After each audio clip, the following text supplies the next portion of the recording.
The divide of North Korea occurred after World War II when the territory was liberated by the Allied forces, mainly the US, in their assault against the tyranny of the Japanese. The close proximity to the USSR and the liberation by the US led to a temporary border along the 38th parallel, established in 1948 as a product of the Cold War. The northern portion of the territory was cultivated into a communist buffer state under the rule of Kim Il-sung, much to the chagrin of US-held South Korea, which in turn led to each sovereign state claiming sovereignty over the entire region. Conflict escalated to warfare and the North pushed under the 38th parallel with the support of China and the Soviet Union on June 25, 1950. Kim Il-sung was under the belief that the communist guerrillas fighting the Republic of Korea's army would be joyful of the North's military support. The United Nations Security Council, in response, formed the United Nations Security Council Command to organize a counter to the North's push into the South. The command dispatched forces to the South to support the ROKA, South Korea's underprepared standing army. American jets went right to work, shooting down 6 North Korean fighter planes on their first day in action. The Navy bombarded the enemy coastline from the sea. But the Communists owned the land, and they pushed on, virtually unfazed. There was speculation that the U.S. would use the atom bomb as it had on Japan, but Russia had deployed one successfully the previous summer, presenting a dangerous new threat. Dropping the bomb now would risk Armageddon, so it was clear to U.S. commanders that this war would have to be fought from the trenches. 2 months later, and the United Nations forces and the South Koreans were pushed down to a defensive line called Pusan. At this point, the U.S. is the main contingent of support for the South and thus provided the manpower, and thus the UN saw it fit to give the U.S. control of all joint operation troops for logistic reasons. It is because that decision that General Douglas MacArthur was able to organize and perform the miraculous invasion of Incheon as a counter-offensive to the north. Troops on Won-mi-do watched the air assault unfold. Reporter Jack Siegel was there to record the reaction. Yeah, what do you think of those Marine Corsairs? Now, those Marine Corsairs are pretty swell things to have around. Here comes another one of them down on the other side of that hill. Now, there go 2 rockets. Look at that man. He went right down over the rim of the hill. He's over on his side, now coming directly over it. As the evening approached, the 10th Corps unleashed the main thrust of the invasion. The landing targets were Red Beach, near the heart of the city, and Blue Beach to the south. Heavy naval and air bombardment cleared the path ahead of them.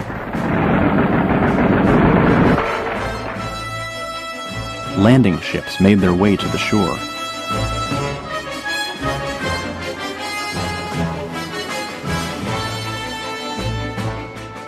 Tanks and heavy equipment were unloaded onto the beaches. Infantrymen prepared to infiltrate the city on foot. Red Beach was secured within an hour and a half, and troops entered the streets of the city on the lookout for snipers. The following morning, Red Beach and Blue Beach were linked, and the operation was complete. Amazingly, the invasion was executed with such precision that only 20 UN soldiers were killed.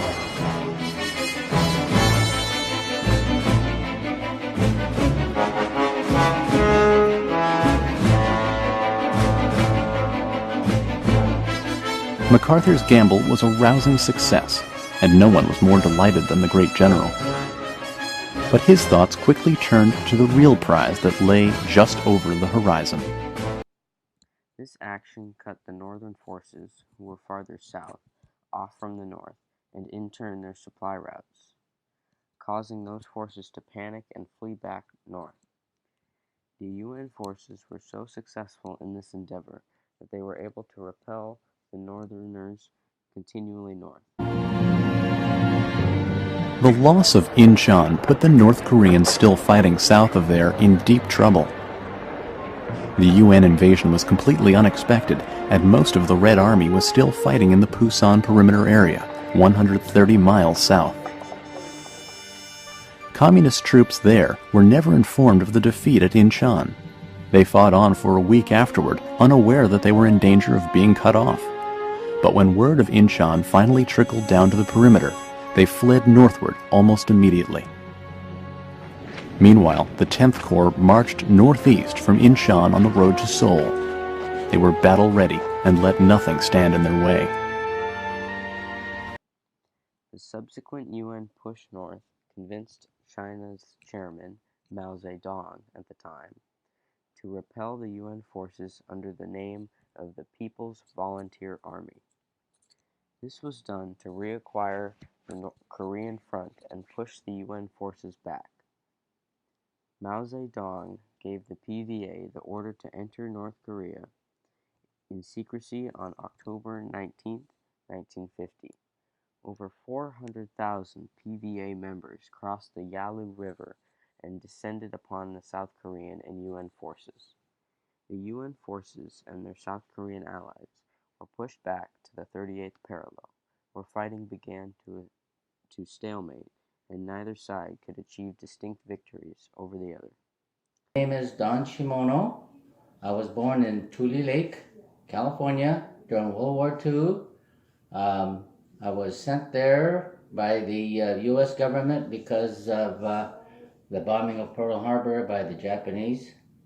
And my entire family was incarcerated. Actually, they were taken from their homes and their jobs, their friends, their school, and all they were allowed to carry was the clothes on their backs, and anything they could carry onto a train. And so myself and my twin brother Ron were born in Tule Lake. And then when Tule Lake became a segregation camp, our family, when I first got there, I had to have my gun right next to me, right next to my bed when I slept. And we would have unannounced training. So when the alarm went off, we were designated certain manholes, and we were designated certain weapons. This resulted in an armistice, as it became clear that neither side would be able to best the other in the near future. Armistice negotiations took more than 2 years and went past Truman's presidency. Finally, on July 27, 1953, an armistice was agreed upon and North Korea remained a communist state with support from China and the USSR, while South Korea could remain a republic with the backing of the US and their allies. In the end, some 55,000 Americans lost their lives fighting against the tyranny of the North. The ROKA forces of South Korea suffered well over 135,000 losses, not counting some 375 civilian casualties. The North Koreans, however, suffered the most, with estimates anywhere between 215,000 to 350,000 losses. In total, it is believed the North Koreans lost around 1.55 million people, including civilians and combatants. A major reason for this was the unrelenting bombing campaign that General Douglas MacArthur initiated on the North Koreans throughout the war. The North Koreans, without an effective air force to combat such a thing. An interesting fact regarding the Air Force: it is well believed the Soviets sent fighter pilots to North Korea to fight against the Americans, but they did not openly support the North Koreans, instead opting to covertly support them from the background. This conflict has left the people of Korea in dire straits. The massive bombing campaign from the UN forces has destroyed many a town and leveled the vital rice paddies that the citizens relied on for sustenance. Waste from the conflict has found its way into the water supplies, and warmth is hard to come by in the winter. Their homes were just, some of them were just cardboard, um, reinforced by uh, fiberglass, corrugated fiberglass or corrugated metal for protection. And then they would use a stove using charcoal. Um, and the refrigerator was a pit in the ground, and they would store everything in the ground. That was it. Um, and the main source of food was growing their own. They didn't have that much money to buy things, although they did have stores there. Um, and they had to use their local streams or any kind of uh, body of water for their drinking and bathing, washing their clothes, and then also their bathroom. So it was pretty hard to live, but they survived somehow.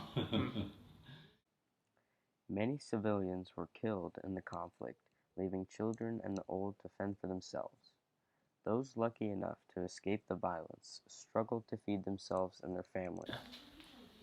But anyway, they changed the money, and the Koreans that were using the old military money, we weren't allowed to exchange. So they were surrounding the whole compound trying to exchange the money. We were told not to do that. I mean, they were stuck. And some of these people just used American money, and so they lost out because that money that they had, it was totally worthless. So that caused a lot of commotion. The Korean War was a complex and bloody conflict that saw the death of millions, communists and capitalists. Prior conflicts laid the groundwork for the war, leaving the land full of turmoil and indirection. Now after the war, each side is still heavily militarized, should the other seek vengeance. This leaves the peninsula in a precarious state, as each side watches the other warily. Recently, there have been many nonviolent altercations about nuclear testing in North Korea. The possibility of escalation to nuclear war has further pushed the two regions apart. Varying greatly in culture and legislation, it is unlikely that hostilities will cease and this prolonged armistice may come to an end, further enticing continued bloodshed. As of now, the Korean War has not ended, and the U.S. continues to deploy troops in South Korea to support its Korean allies.